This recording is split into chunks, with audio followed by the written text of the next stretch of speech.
మీకుండే ఎటువంటి గ్రహ బాధలైనా గృహ బాధలైనా శాశ్వత పరిష్కారం కోసం సంప్రదించండి శ్రీనివాస జ్యోతిష్యాలయ. సార్ నమస్తే. నమస్తే అండి. ఎన్టీఆర్ గురించి అనంతపురం ఎమ్మెల్యే వ్యాఖ్యలు చేయడం, అది వీడియో ఆడియో బయటికి రావడం, సంచలనం అవడం తెలిసిందే. అయితే అక్కడ మదనపల్లి ఎన్టీఆర్ ఫ్యాన్స్ని అరెస్ట్ చేశారు. అక్కడ పెద్ద వివాదాస్పదం అవుతుంది. దీనిపై చంద్రబాబు నాయుడు గారు ఆగ్రహం వ్యక్తం చేశారని, ఒక ముగ్గురు ఎమ్మెల్యేపై వేటేసే అవకాశం ఉందని ప్రచారం జరుగుతుంది. ఇది మీరు ఎలా చూస్తారు? నేను నిజంగా వేటు పడడం జరుగుతుందా? అంటే ఎమ్మెల్యేల పనితీరు మెరుగుపరుచుకోండి అని ఆయన పదే పదే చెప్తూ వస్తున్నాడు. వన్ టైం ఎమ్మెల్యేలుగా మిగిలిపోకండి అని కూడా చెప్తూ వస్తున్నాడు.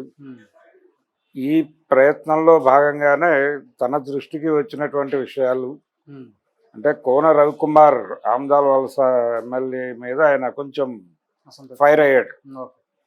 ఫైర్ అవడానికి కారణం ఏంటంటే ఆయన మీద ఒక ప్రిన్సిపల్ కంప్లైంట్ చేసింది ఓపెన్ డయాస్ మీద, పబ్లిక్ డొమైన్లోకి వచ్చేలాగా ఎమ్మెల్యే నన్ను వేధిస్తున్నాడు అని చెప్పి ఆవిడ ఒక వీడియో రిలీజ్ చేశారు. దాని మీద రియాక్ట్ అవుతూ ఈయన సంజయ్ షి అడిగాడు. ఆయన ఏదో ఆయన వెర్షన్ ఆయన చెప్పుకున్నాడు. దీని వెనకాల వైసీపీ కుట్ర ఉంది అని చెప్పేసి రవికుమార్ ఎస్టాబ్లిష్ చేసే ప్రయత్నం చేశాడు.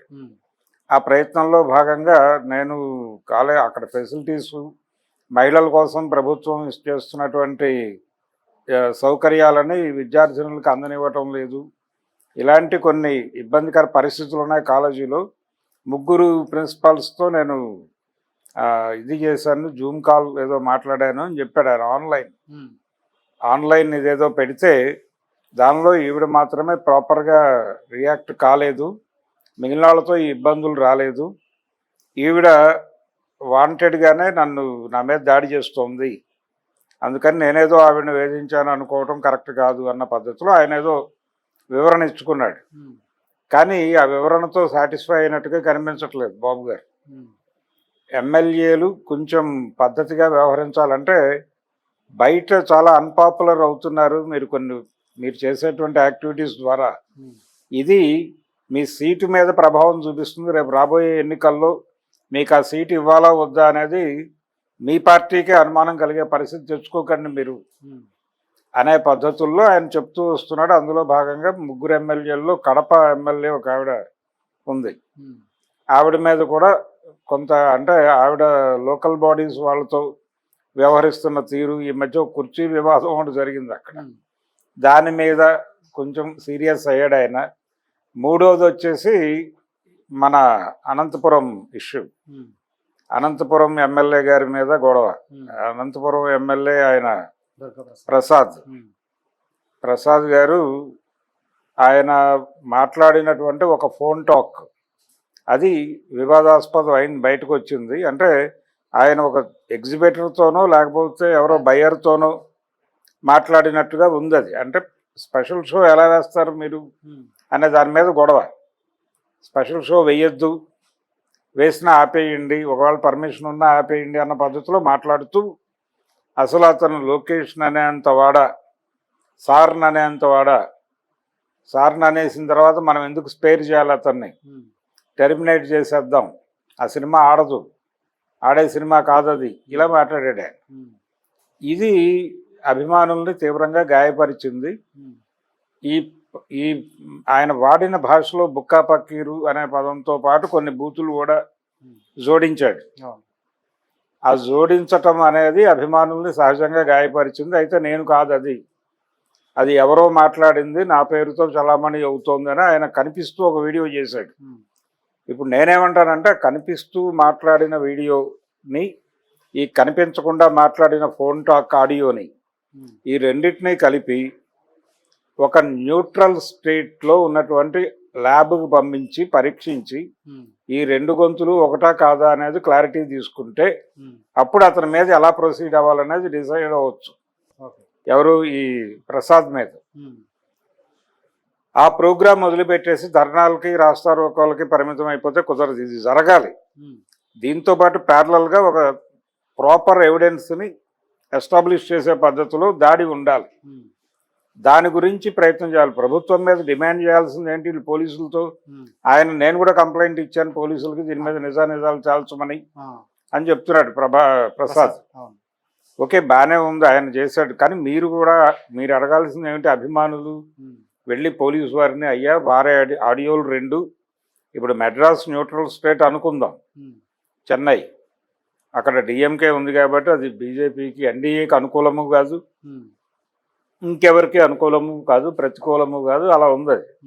అక్కడ ఏదో ఒక ఆడియో దీనిలో ఇచ్చి, అక్కడ హోంమంత్రిత్వ శాఖ దీనిలో ఉన్నటువంటి అక్కడ నోటిఫైడ్ అయినటువంటి ఏదో ఒక ల్యాబ్లో ఇచ్చి ఈ 2 ఒకటా కాదో నిర్ధారణ చేసి చెప్పండి అంటే చెప్పేస్తారు కదా. ఆ రిపోర్టు పట్టుకొస్తే అధికారికంగా దాడి చేయొచ్చు కదా. అతను కాకపోతే అతను కాదు అనే మాట వాస్తవం అని చెప్పడం తప్పేం కాదు. మేము పరీక్షించి చూసుకున్నాం, మా ముందుకు వచ్చింది ఇది, మేము రియాక్ట్ అయ్యాం అని చెప్పుకోవచ్చు. చెప్పుకోవడానికి ఇబ్బంది ఏం లేదు.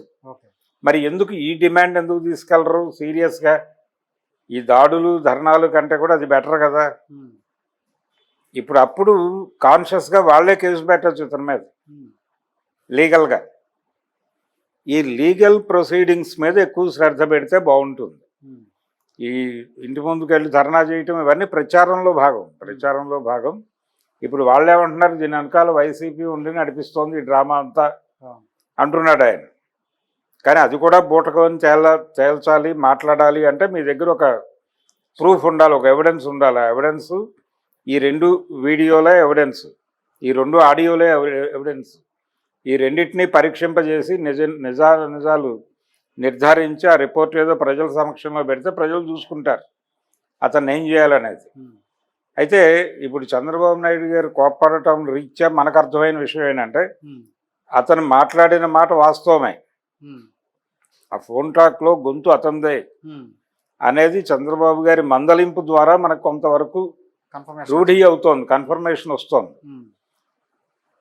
ఆయనకి తెలియని విషయం ఏంటంటే, నారా ఫ్యామిలీకి, నేను నందమూరి కుటుంబానికి వినయ విధేయ సంపన్నుడిని అని కూడా చెప్పుకున్నాడు ఆయన వీడియోలో, పర్సనల్ వీడియోలు.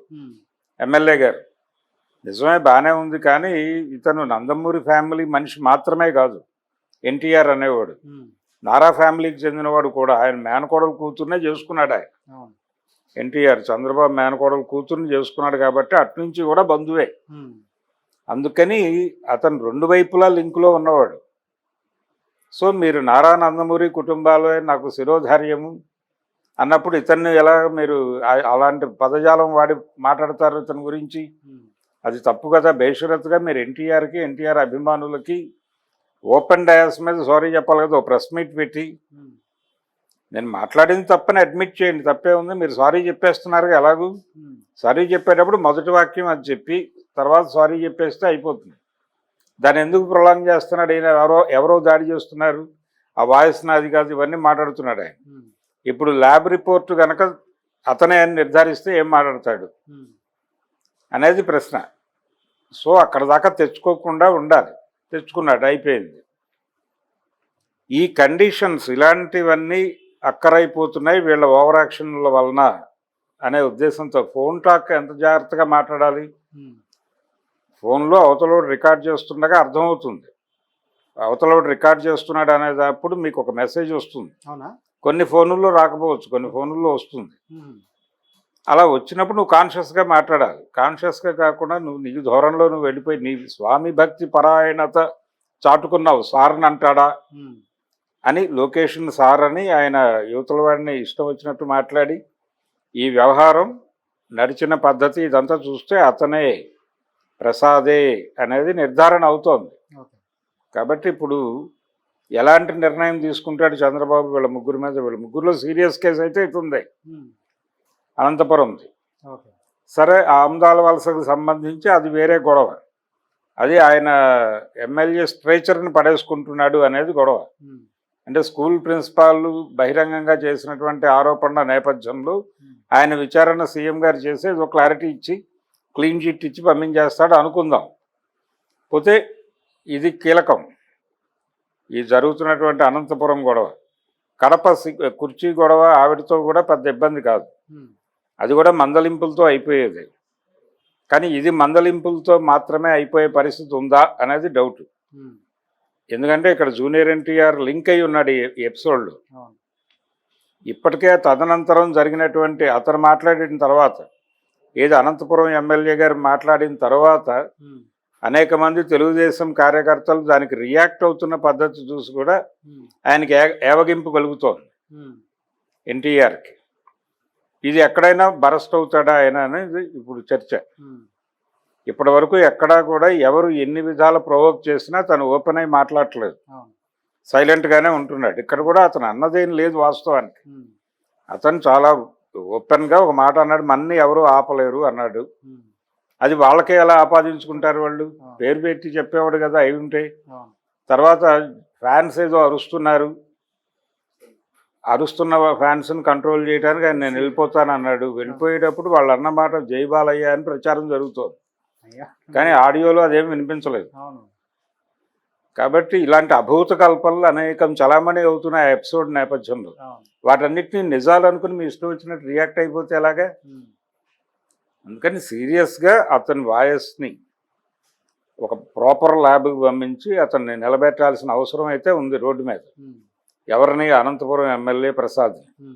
మిగిలిన వాళ్ళ వ్యవహారం పొలిటికల్ గొడవ, అది ఆయన ఎట్లాగో పర్సూ చేస్తాడు బాబు గారు. ఏదేమైనా ఇప్పుడు యాక్చువల్గా ఆయన 2 ఎమ్మెల్యేల మీద సీరియస్, 3వ ఎమ్మెల్యే తిరువూరు ఎమ్మెల్యే మీద ఆయనకు ఒక